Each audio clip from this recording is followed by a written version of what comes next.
Welcome back to my YouTube channel. Of course, this is the Veronica Daughter channel, and in the past few days and videos, I've been talking to my mother. We've been having honest conversations. I think it's a special thing because the relationship between you and your mother changes.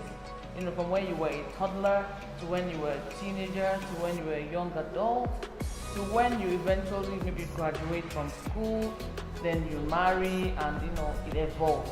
The way you relate to her then is not the same way you're relating to her now.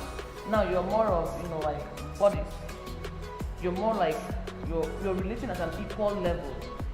Because you're going through the same life experiences. At this point, she's still your mother, yes, but for a whole lot of reasons, it's like you've gained an ally. So you discuss freely depending on the kind of person you are, the kind of mother you have, and what may have transpired between you guys while you were growing up. But a lot of these relationships mend as you grow older. You grow to understand each other. Your parents at this point, it's like you have become whoever you are. They have accepted you for whoever you are, and you go on from there. So today we'll be talking about the differences between women of their generation and the women of our generation. It's a very interesting conversation because the differences are like from here to Kafanchan, and from Port Harcourt to Kafanchan is very, very far. So, Mommy. Yes, dear. Welcome back to my channel. Thank you. I hope you've been having fun. It's okay. I hope I'm not embarrassed you too much. Well, what shall I do? I'm somebody. All the man, I can't do anything. So there's nothing I can do. Imagine having a mad girl as your daughter. What shall I She's do? still saying this What shall I do? So you will be prepared for anything. You understand? I'm happy you're prepared for anything. The more you're saying this thing, the more terrible questions are coming to my head. Please cool down. Is it good? Oh, the man. Very good. Very good. So, Mommy. Yes, dear. What do you think of women in your days? Are we talking about women now, or mothers, or women in general? Let's say mothers. Mothers. Okay, let's talk about mothers. Mothers in your own time and mothers in our own time. What do you think are the basic differences? The difference is clear. In our own time, when you got married, those days, those years, women are not much educated. Yes. And I'm like one of the victims. In my family, we are 7, 4 boys, 3 boys, and 4 girls. So, this civil war, Biafra war, complicated the matter. So, like myself, I'm a twin. My younger one, I have a twin again, so we are 4. Yes. So I have started school before the war. So immediately the war ended.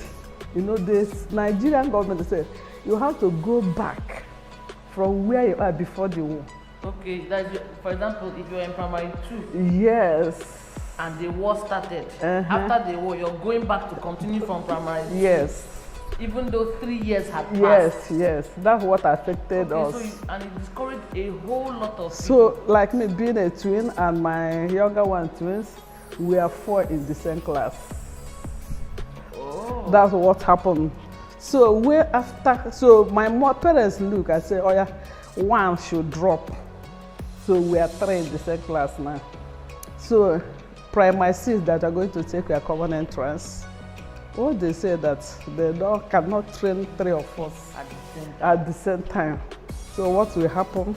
I and my twin sister, we are girls. The junior one is boy. They say that they will train the boy. And I and my junior one, my twin sister, will drop. So what really happened? So luckily somebody take my twin sister to Lagos. I remained at home, so I followed my senior brother to Onitsha. Okay. He put me in sewing. That's what we call it then. Sewing? Yes, I was learning how to sew. So before I meet my husband. So it made me, I didn't go to school. So, but do you know, because the kind of, can I say the kind of mother I have, I was trained in a village. You know, my mother, as I say, is a disciplinarian. It's not wicked, please. Because you always say she's a wicked one. No, she's not, please. Now I know she's not wicked. And, well, you know, when we were growing up, we always saw her as wicked. Kai, Please. kind of grandmother. Please. How can you run from your grandmother to your mother? She's a disciplinarian. Wait, you know that the regular thing is you run from your mother to your grandmother to avoid beating.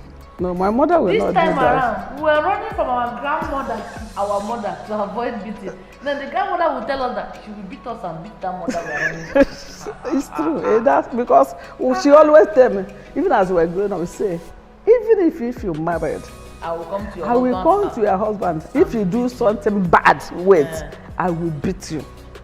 She always said it. So because of it, as I'm in Onitsha, so my brother had put me where they are learning to tailoring. So after 1 year, they sent message that I should come back. That now they have reduced the school fees. That I should come back and come and take common entrance. You know, foolishly. In my sewing institute, I asked my friends, this is what they're saying. What do you people say? Say, no, please don't go. Imagine. Don't go. This work we are learning. Highest 2 years, you making money. How much are they charging them? Imagine.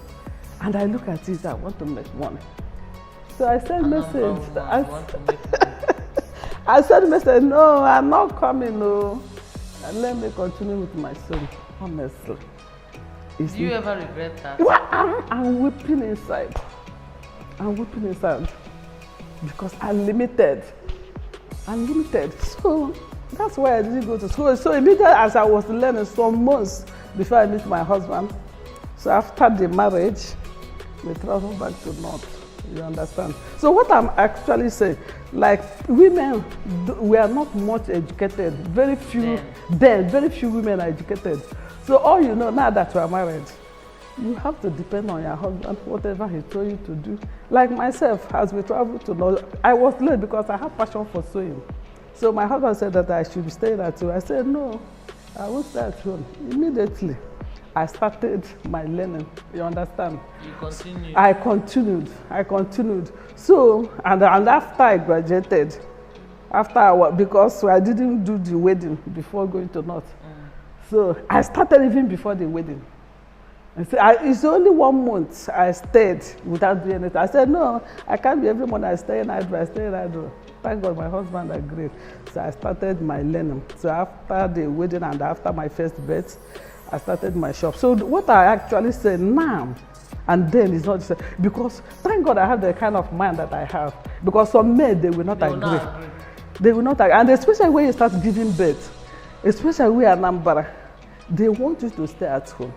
Then I'm talking of then. You will stay at home, take care of the home, take care of the children, and then themselves, after their business, going out the places they want to go, they come back, you take care of them. So you don't have that liberty or freedom to do whatever you want to do. Because when you are going, you are there, we advise you. Obey them, respect them. So they will say, this one, we don't want you to come back, this one. So the difference is clear. So the women of this day is better off. It's better off, honestly. But how do you think it affected marriages? Marriages of those days and marriages of these days? As in, when you talk about the women and their lack of independence then, do you think it affected the marriages positively or negatively? Well, when you are not independent, you always dance to the idea of whatever he told you. So it affected. You don't have your freedom. You don't have your own way to do whatever you want to do, or to whatever your husband told you to do.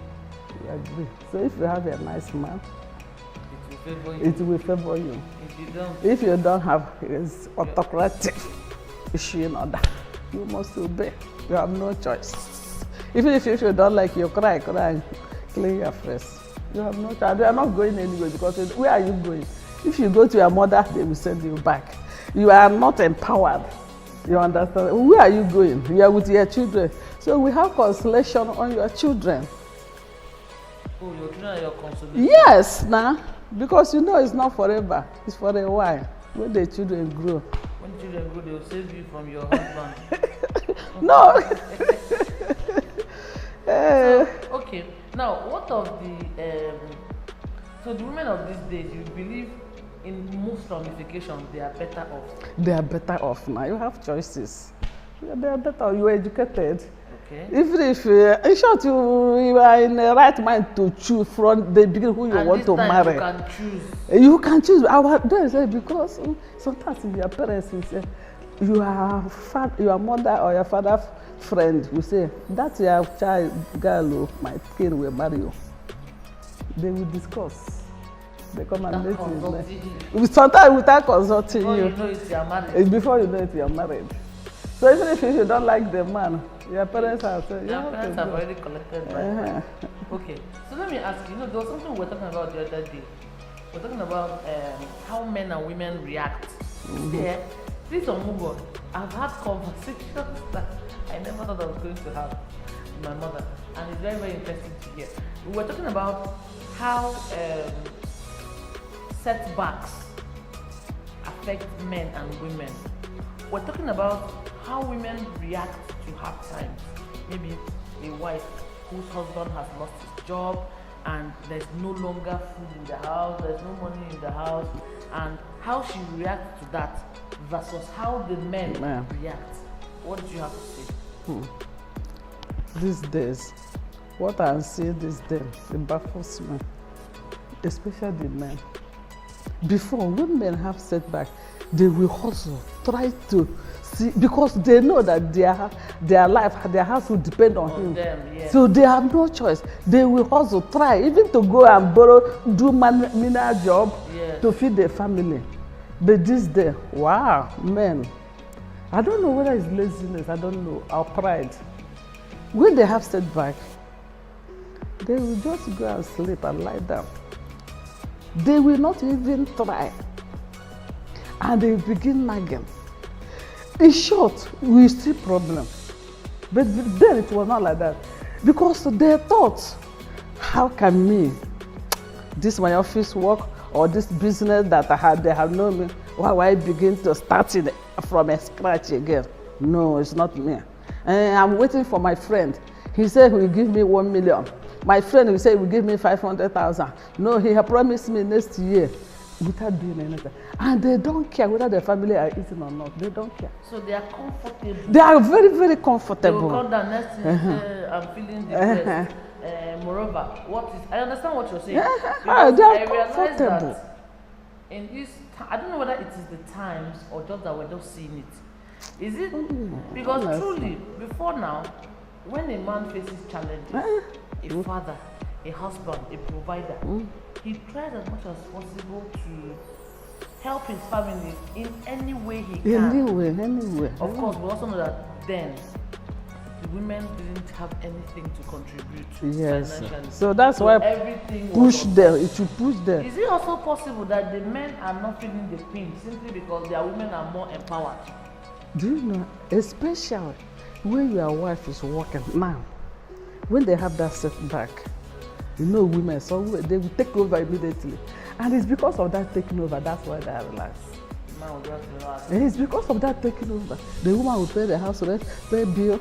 If the man will be asking us, sometimes I beg, I want to go and see my friend, can you give me money? The woman will give.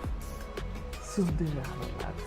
But if a woman have a setback, wow, woman can carry pure water on her head to patrol or every nook and corner to feed her children, because she cannot withstand children hunger, cry from their children.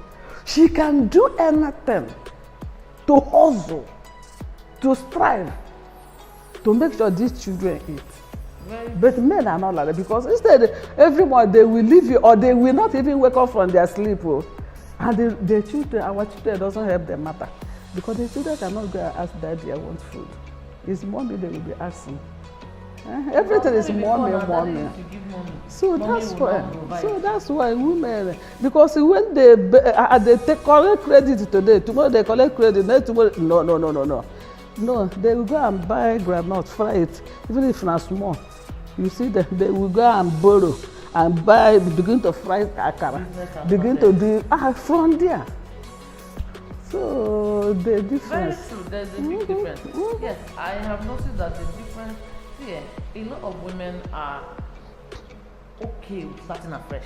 They are not ashamed. Women are not ashamed to do anything. No. A lot of women They can serve their women folks, but men, their own is pride. It's pride. Yeah. It's I pride. realized that when, for example, I have a friend who is wanting the family to relocate to Canada, right? They're not doing too badly here, but she knows that they can get a better life. But of course, relocation is not easy, and we know that it takes a lot of sacrifice. Now, the husband has been doing like this. I told her, go and ask him why. Because other people will be happy that their wives are thinking like this.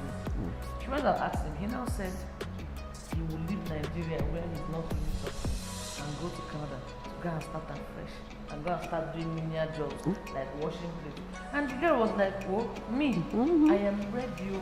Even to bathe dead body, I'm ready. Anything worth doing at all. As long as it will give my children this education that will help set them up for life. And moreover, we are going to do this just for a short while before we find our feet. The man is not having any of it. His biggest fear is fear of starting. Men are always like that. He's afraid of having to go serve others for money. You know? But they didn't know in that abroad, there's dignity in labor. In abroad, these people that are cutting grass, you see them park their fine car and cut grass. You pay them $20, $40. $40 is big. You pay them $20. They walk away. They will park their car. There's dignity in labor in there, honestly. Well, so for us here, you know, they thought that life of there and here is the same. It's not. It's not the it's same. Not the same, honestly. It's not like it's we are advocating for people to run away from Nigeria. But no, because they are afraid to start afresh. They don't want to start afresh or do menial job. Yes. And that menial job, it will, if you are not lazy, unless the man is lazy. If you went abroad, if you are not lazy, that's a menial job for the starting. You will still pay your bill. Yes. Still pay your bill. Yeah. I hope you're enjoying the conversation. Are you? Please drop a comment and let us know how it's going. And if you have not subscribed, should I blow powder? Subscribe. I told you people, when you're having a mad girl, this girl, I don't know this blowing of powder, please. No, explain to me. Subscription powder. So that they will make up their mind. I have begged them to subscribe. They are still looking at me. So maybe if I blow powder, the powder will touch them. Subscribe.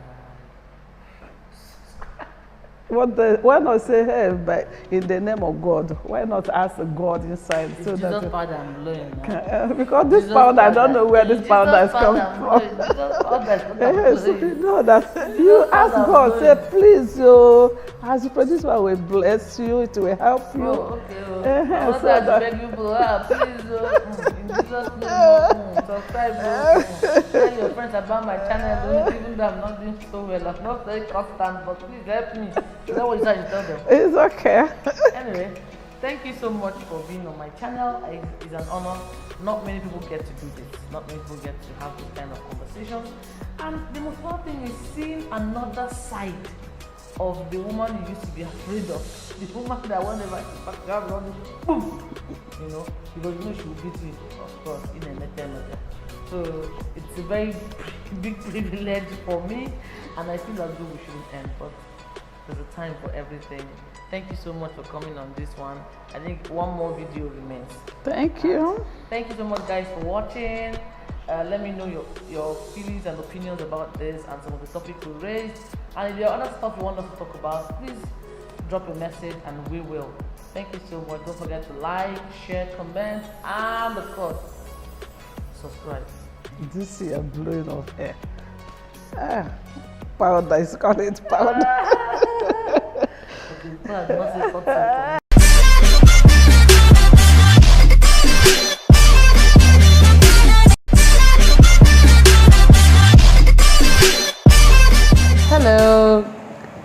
I can't believe it's been 3 whole months since I last posted here, or since I last made a video. You know, I don't know where the time went.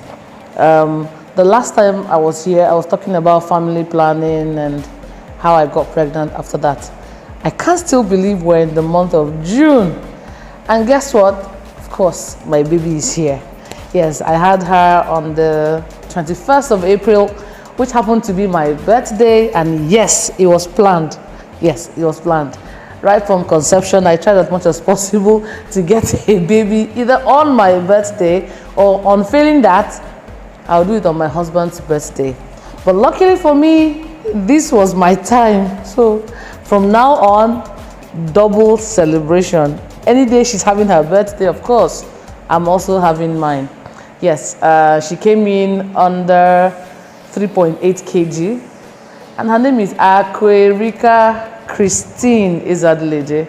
Yes, Veronica means plenty of wealth, or a child born into plenty of wealth. Of course, it's a prayer. You know, as an Igbo woman, we name our children meaningfully. Not that others do not, but for us, it's very ponderous. You think about the child, you think about the circumstances, you think about the future, what you want for that child. So we name our children in that direction. And for her, I think this is the baby that was born when we are, at least not just financially, we're just better off. Other kids came at different auspicious times, but for this one, you know, the Bible says better is the end of a matter than the beginning. So this is the beginning, this is the end. Reze was the last born.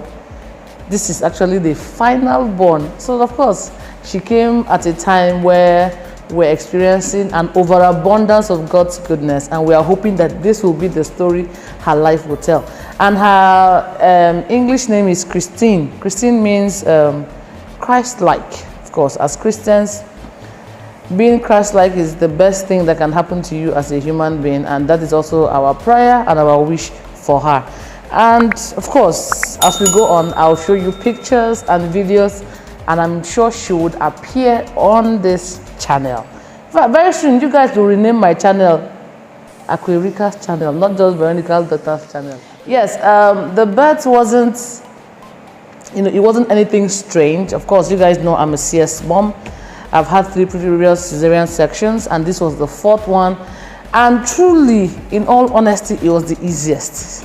It's not supposed to be so. It's supposed to get as, I think it gets harder the more you do it. But for my own, somehow it gets easier. It got easier.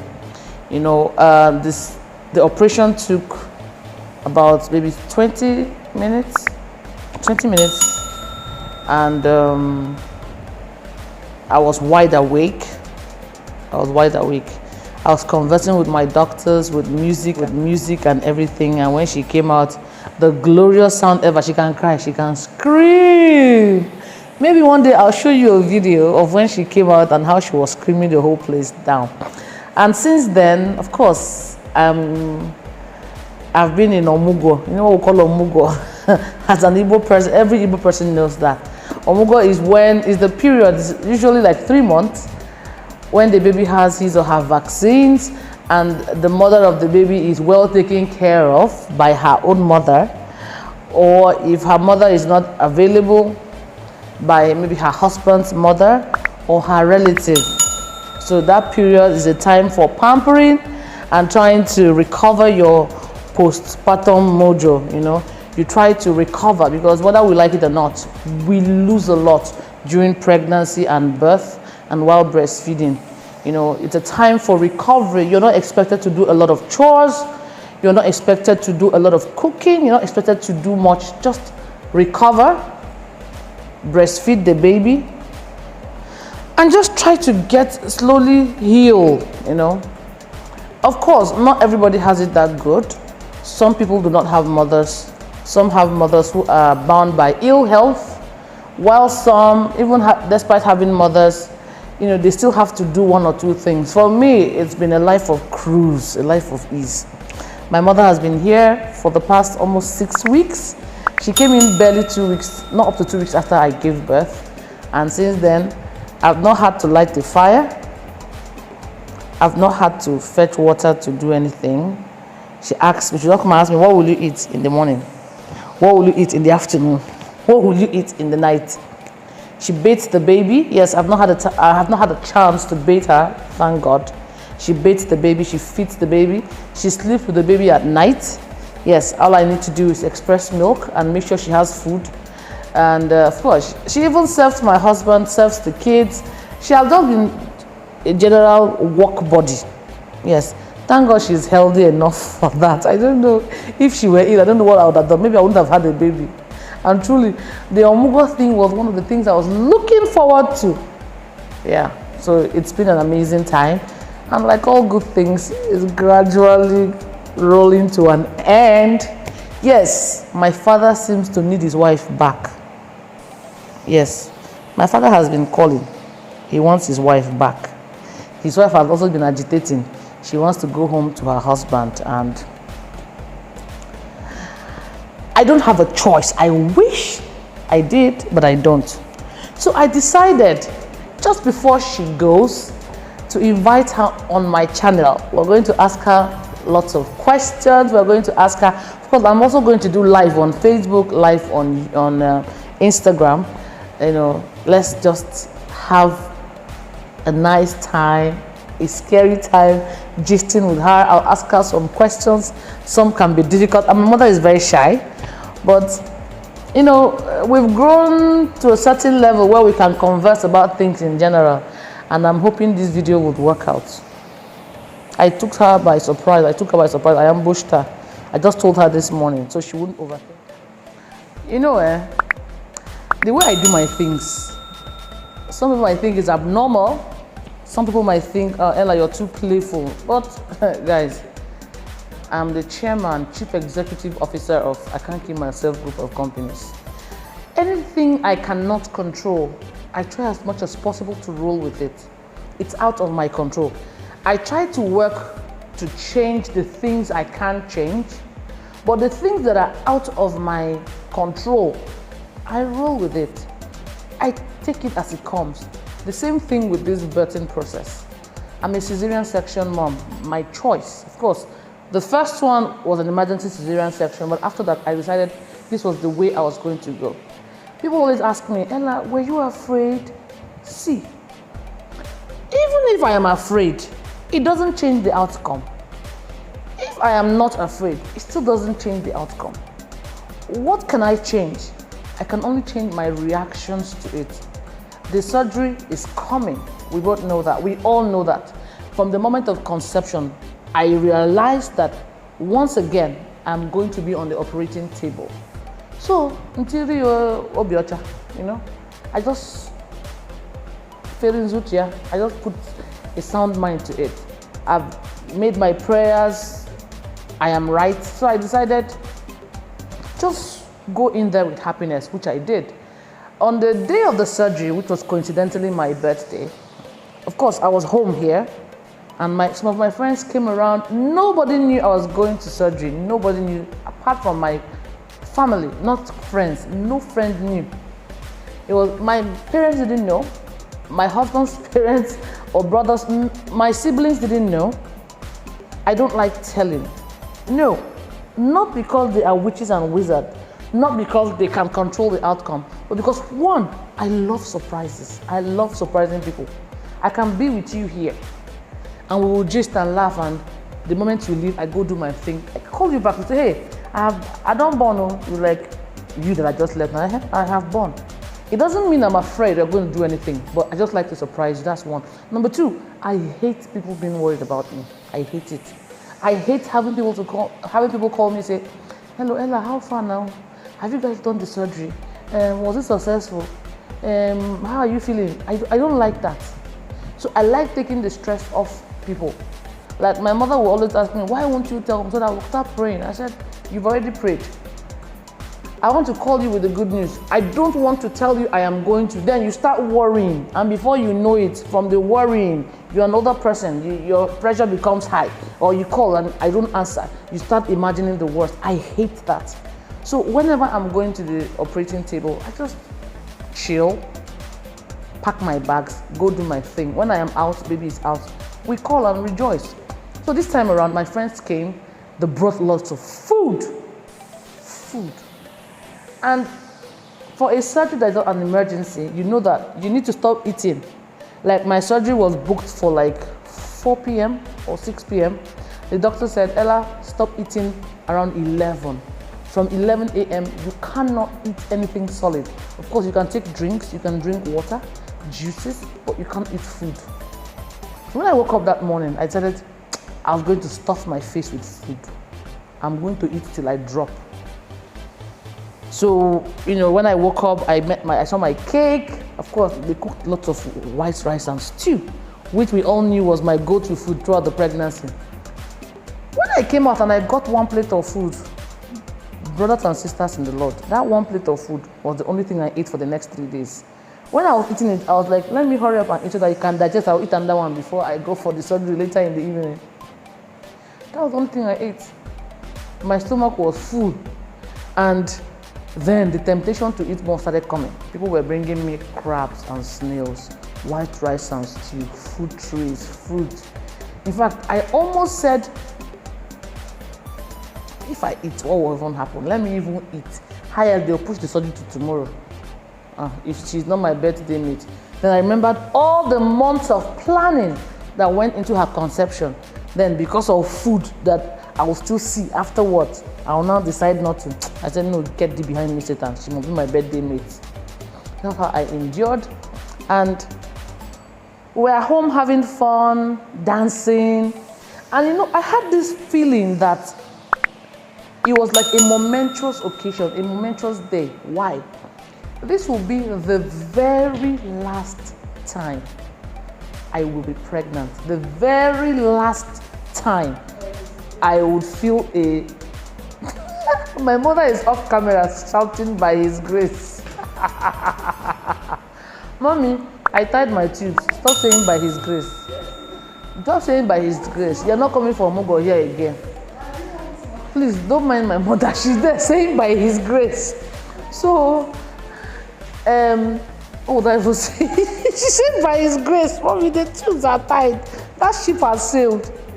So, I had this feeling of, let me enjoy it to the fullest for the very last time. I would never be pregnant again. I would never feel a baby move in my stomach or in my womb again. Come, womb and stomach, are they the same? They're not the same. Womb is different from stomach. Stomach is where the food goes. Womb is where the baby goes. So I would never feel a baby move in this region. Never again. That kick, that feeling of, oh, this baby not zero for me, stay well. I would never feel it again. Never will someone open the door for me because I'm pregnant. I was missing all those things already. Nobody will see me in the bank and like, madam, come and stay here, you're pregnant. Nobody. I cannot walk majestically across the road again, a busy road, and have cars stop on both sides and wait for me. Like the Queen Bathsheba, Queen of Sheba is passing. Never again. So my husband kept pushing me, go and sleep, go and rest. I'm like, I'll rest when I'm done. That day, there was no rest. I was just catching phone. I sat down in the kitchen all through. People were coming in and out, calls. In my mind, I was like, if only these guys knew what I'm planning to do after today. My husband knew, and he said, you're supposed to go and rest. You're going for surgery, and you're just jumping up and down. I'm like, that's what we do, baby. So around 4 p.m., I took my bag, said goodbye to my kids. Let's talk about that. When you're saying goodbye to your kids, the devil starts whispering into your ear. You start feeling like, what if I don't make it back? In fact, maybe that was the first time it occurred to me. Because I was so confident. I've been there 3 times. What is number 4? I was so confident nothing is going to happen. I've prayed. God has my back. I'm using a really good hospital. The doctor is great. And cesarean sections are run of the mill these days. We do them every day. So, but you know, at that point of saying goodbye, as a human, you pause and you're like, what if I don't see these kids again? As in, I die. What if I go under the table and I die? One might say, come on, shut up, you're not dying anything. I'm like, it's a possibility. But I looked at them extra carefully. I'm like, oh wow, this is going to be a fine boy when he grows. This Ola. She'll be fashionista. They have to hold this one very well. Reze, boy, Daddy, how are you? He said, I'm fine, thank you. I was like, oh wow, I was just thinking, I better come back with these children. I cannot just leave the children and go. Of course, I didn't voice any of these things out. I was just thinking them in my head. I'm like, hey, if I die now, will this man remarry? So if he remarry now, would they take care of my children? Then one might say, come on, shut up. You're just talking rubbish. I'm like, yeah, I'm just thinking rubbish. I'm coming back here. As I was growing up, I started praying extra hard because a little extra prayer never hurt anyone. So I just took my things and I took my sister who was going to accompany me to the hospital. We got to my shop first. Let me pick up something. On getting to the shop, a customer came and was like, Madam, I've been waiting for you.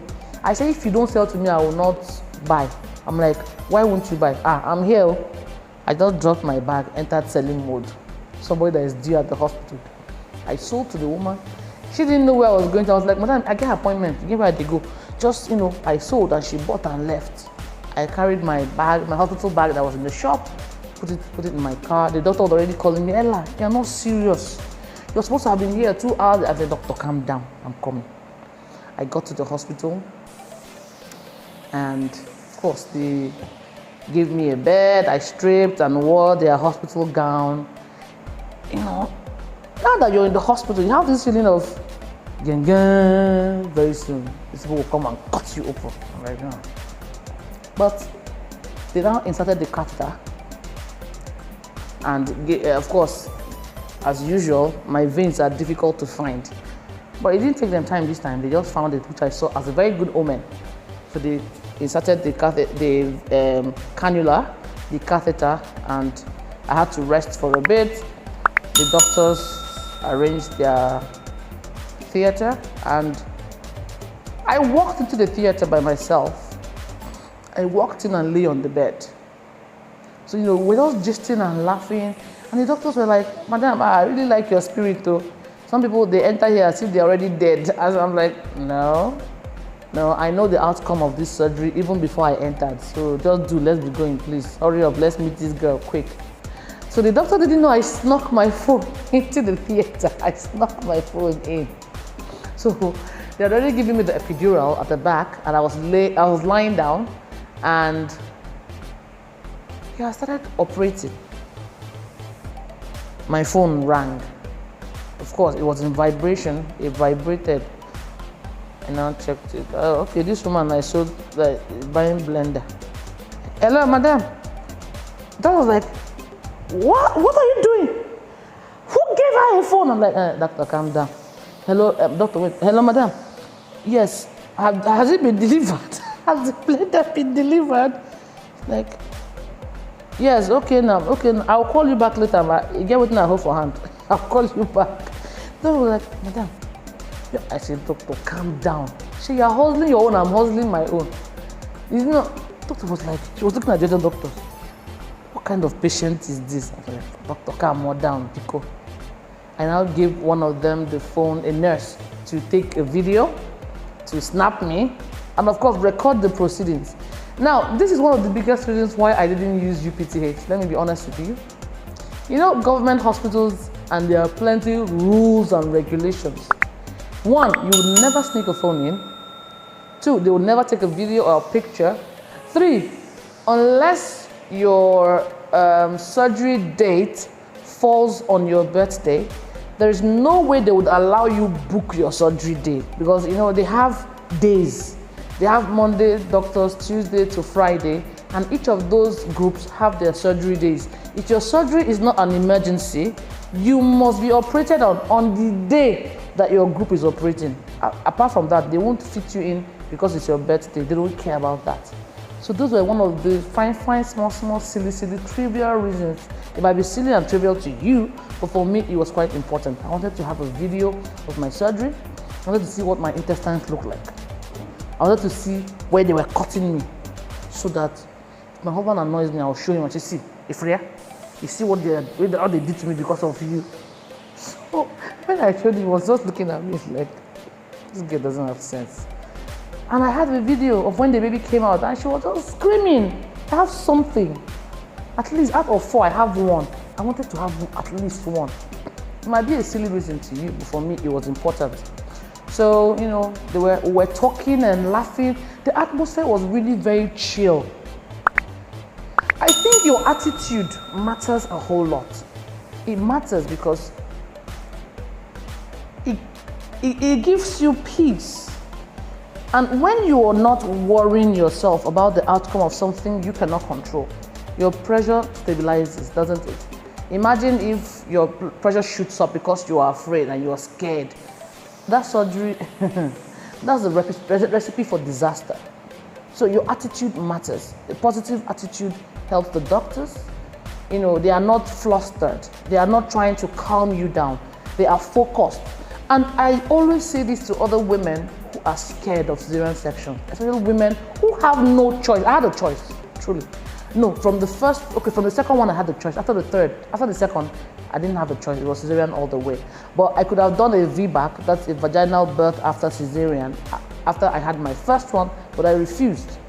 Now, a cesarean section in a lot of ways is safer than a vaginal birth, and I'll tell you why.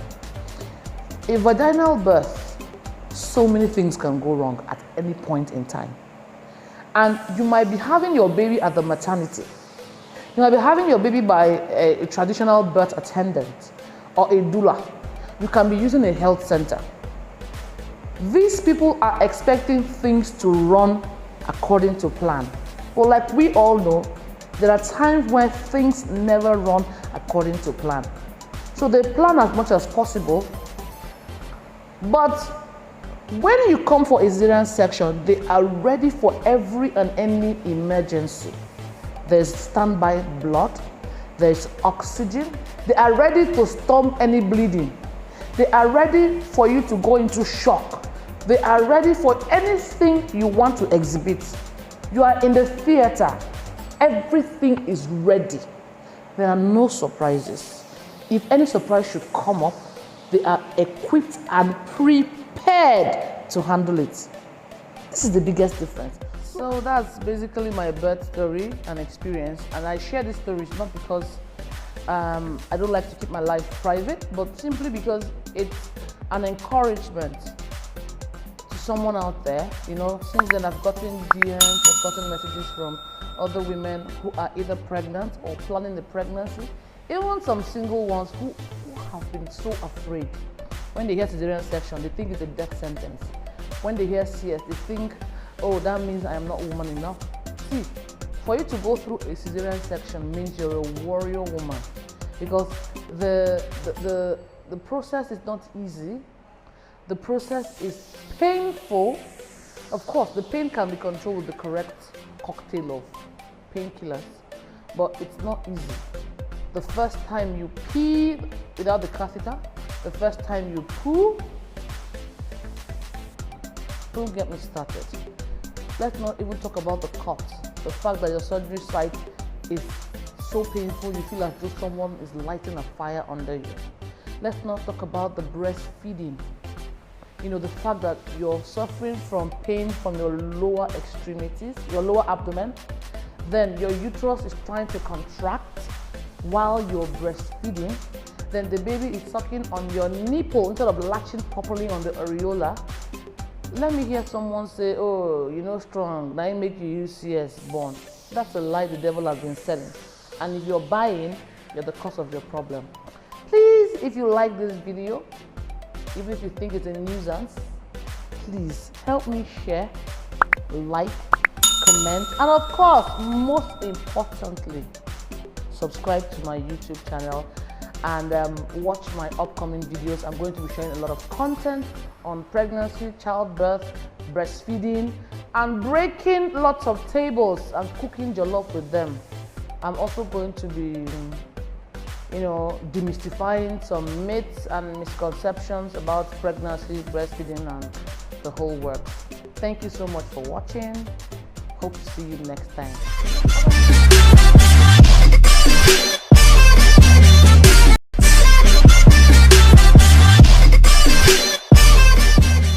They said I should stop saying hello guys. So no hello guys. Hi. So welcome back to my YouTube channel, and of course, as you can see today, I have a very special guest. Now, like I said before, I ambushed her. I didn't give her prior notice because she might wiggle out of it, or she might try to make me tell her the questions I want to ask her. But the funny thing is, as of the time I started to do this video, I didn't have like a line of questions I wanted her to answer. I said, let me do it. Right now, I don't have any paper or something to prepare me. I just want to ask her off the cuff questions, and as the spirit leads. So, like we all know, the name of my channel is what? Veronica's Daughter's Channel. Well, I am Veronica's daughter. As you can see, this is Veronica. My mother is very shy. Don't think my mother is anything like me. No. Sorry, that's not true. I recently realized that my mother is, I am more like my mother than she made me believe. And I'll tell you guys why. So for now, this is my mother, and she came for my omugo. Omugo means, of course, to pamper a woman who just gave birth newly. So she has been cooking and cleaning for me, taking care of the baby, ensuring I don't do any chores, ensuring I don't stress myself, giving me time to heal. And see, I wouldn't be glowing and shouting and my mouth will sharp like this if she didn't do a good omugo. By now, I should still be limping, either because I'm exhausted from doing the chores around the house, I'm exhausted from cooking for the family, I'm exhausted from one thing or the other. But she made it possible that I have a seamless transition back into family life from the hospital to this place, and I'm so grateful to her. I'm so grateful to God, who also gave her sound health. Because you might be willing, but because you don't have, the strength, you're not as healthy as you would love to be. It could be a problem. So I'm happy that she's well, she's alive, and I'm also happy that my father allowed her to come. And we've had her for this long, but now he's agitated. He wants his wife back. So I decided, before I send his wife back to him, I must have a video and, ask her a few questions. And, so let's just get right to it. Mommy, how far? I'm good. You are good? Yes. I know you're just thinking, Mama Onyara, no God knows what she's doing with me. Since she came, she keeps on saying, I have seen what you're using me to do. So please, people should subscribe and see what I'm using her to do. So tell us your name and what you do. Well, Go speak up. Well, my name is Mrs. Veronica Uba. Well, for now, I'm a housewife. Before I used to be a tailor. In our own time, we call it a tailor. Now you people call it designers. Fashion designers. They are no longer tailors. Now they are called fashion designers. Okay, fashion designers. Yes, but fashion I'm a tailor, having my own shop. Yeah, my mother used to be a tailor. And I remember growing up, the dresses she made for me. She will make sure the neck is here. Make sure the length is way down. Then even with my breast, my mother will put puff hand for me and put belt at the back. To signal people, this girl is still a small girl. Forget all these things you're seeing in her chest. Mommy, let's continue. Yes, okay, yes, you were a tailor, but now you're a housewife. Very, very good. I want to ask you, I'm sure they would like to know, because people are always asking me, from the way you talk about your mother, she's a very big disciplinarian, a born-again Christian, she's conservative, she trained you well with an iron fist. Yet, Ella, you are still crazy, you are still mad like this. What does your mother think of how you have turned out. So that's the question. As in, you knew me when I was born, when I was younger, growing up. What did you think of me then, and what do you think of the me now that you're seeing? Well, when you were growing up, honestly, I was afraid. That's why other my children, I will give them space, but I don't give her. Oh, I will make sure that my eyes is on her. For example, like in my shop, when they close school, they can go home. I order her to come to my shop so that my eyes will be yeah, your eyes will be on me. So honestly, I was afraid. Why were you afraid? Why? No, she doesn't have fear. She doesn't fear anybody. She's not afraid. I beg, please. Honestly, the way I look at her then, I said, this girl, I beg you. I beg you. That's why I always, even in the church, when they're going for children camp, others will go, she will not go. I never went to children camp. So I will not allow her. Because my mother believed that if she removed her eye, she doesn't want people. If she like this, I'll just follow a man. That's what she believed. That's what she believed.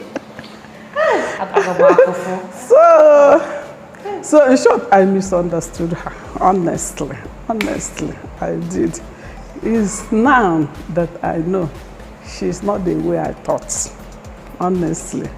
And as I'm in this house, I begin to appreciate her the more. Anyway, no matter that she's a crazy girl, she's a honestly, she's a bunch of a gift to me. It's okay. I know you better now. Oh, you know me better now? Yeah. Last time you were thinking I would follow man. Honestly. I suffer. The people of God, I suffer. This is, she just say, it's just the preamble. See, I want to go Selike. Is it what you will say here? Why won't I say it? Is it not part of it? It's part of it. It's part of it. These people listening, they too, their parents did the same. So don't think it's a secret. I've already told them before, don't worry, it's not a secret. See, listen, it's not, for me, now that I am a mother, I understand to a very large extent. In fact, even before becoming a mother, as I was growing up, I understood that sometimes, most times, the intent is what matters. The execution might not be very good, but the intention with which you do anything matters. My mother trained us the best way she knew how. And I believe that the system she used, in as much as it's not like I liked it a lot, but it had positive impact because it made me determined not to live down to expectation. You know how people feel you're going to go this way? You try as much as possible not to give them that satisfaction.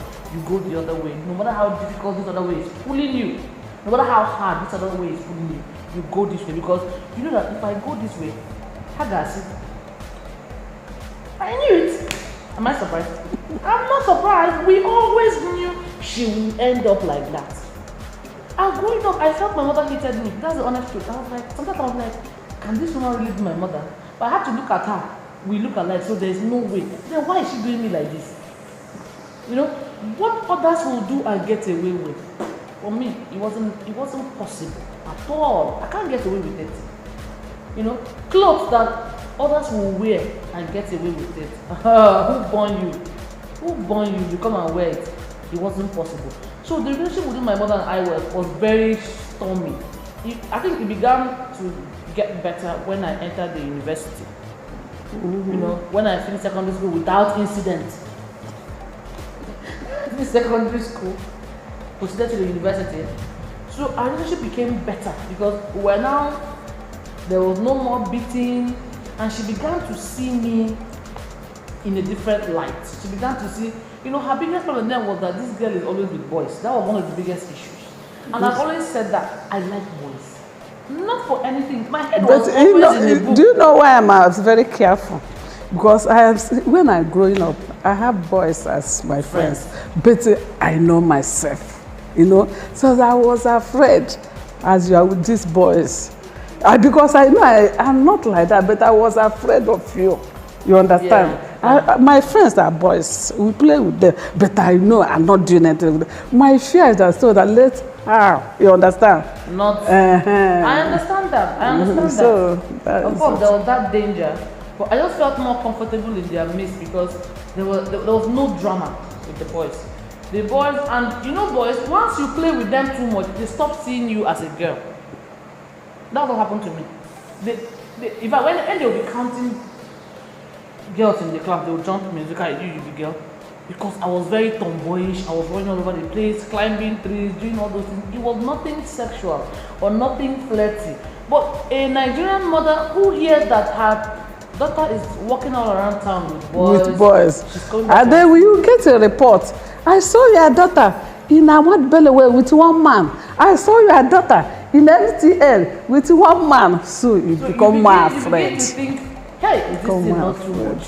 So you know that was the biggest fear. So when I graduated without incident, entered the university, I think she relaxed because she felt if she didn't fail at this tender age, is it now she would fail? And you know, from there, with prayer, because I was always praying for her special, because I don't want to see shame. I didn't bring shame to my more family. Do I want to see shame? Do I want to see shame? So I really prayed. And I think that now that I'm a mother, of course I have Ola as a girl, and Ola is more like me in so many aspects.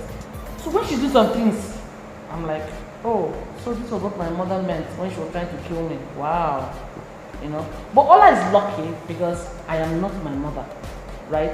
After all I went through and knowing myself, I have better ways of handling her and getting same results without having to resort to a lot of the tactics that old Nigerian mothers resorted to. So I understand that part. Now let me ask you again now. Yes, dear.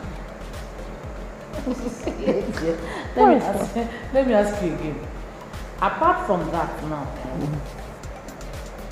what do you think about, are we talking marriages now?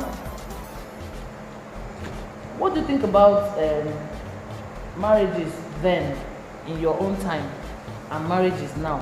What do you think are the main differences, either in the way you choose who your husband or wife will be, and the way they were chosen before, and how they married? Because I know that now, since you've been in my house, we've had this discussion, we've been talking about it, because I realized, even when she's talking to her husband, I realized that anyway, these old people married and our own will be the same. The way these guys are doing this marriage, it's not the same with us. There are so many differences. So what do you think are those differences? Well, you know, during our own time, you know, now, you people are in digital age. Our own is, what do you people call it? Analog. Analog. Oh. And like me, when you grow up that day, immediately after your primary, like me, you know, I didn't go to school. Yes. I have primary school. So after primary school, as if I just decided I want to marry. You know, my mother is a disciplinarian. Hey, so I'm running away. If you people think Veronica was very, very strong, you have not met Selena. That's my grandmother. My mother claims she's a disciplinarian. I say she's a wicked woman. No, please, now, no. Wait, I used to say, I was a young child. Marriage then and now. Is it on? It's on. Oh. The difference during our own time, you know, very obedient. Very obedient. Very obedient. You see your husband as all and all. As, in short, you are ready at his service. Differences between marriages then and now. You say very obedient. We, our wife, you people are very, am I not obedient? You people with a lot of questions would say, I beg, our own. That's why our marriage succeeds more than you people's own man. Are you sure it succeeded? It succeeded. We're just enduring. Well, we know, especially as Igbo woman, when you are married, especially when you have a kid. Or No children. matter or children, no matter whatever, marriage is an endurance. You have to endure because you are meeting with somebody that you don't know. You are. Oh, you can do. What do you people call it now? Relationship. Okay, Relationship for 1 year, 2 years, 3 years. Like, you see, the man can see to hey, I want to marry you. Say, let me go and think. Give me time. You can come tomorrow and next month to give her an answer. Or 1 month. And most times the answer is yes. Especially when you want to marry. And that time people don't used to think, can he give me money? Does he have money? No, some people will say, will this person have money? Or we that in the village, you can say, no, I will not marry somebody that is at home. I will marry somebody that is in township. Abroad. So immediately you see anyone, especially during the festive season. Period, like Christmas, Easter, anything celebration. August meeting. How do you call it? Not August meeting. Meeting now, New Year celebration. New Year celebration. Easter, Christmas. That's the peak of the time that men will find wife. And if you see then, you conclude, yes. Before that person go, you give the person an answer. So whenever he so I think the biggest difference you're saying is that things were simpler then. It's simpler now. It's simpler. During our time, we are not doing this with that big. Like my own dowry, how much do they pay? 200. My own dowry, how much did they pay? And you people's own will say Banco, Ashebi, this one. What is Ashebi there? So if you are coming out on your marriage day, coming out you from where? don't know, as in when they call you, say Veronica, come and go. They'll give you wine. So it's only you who come out.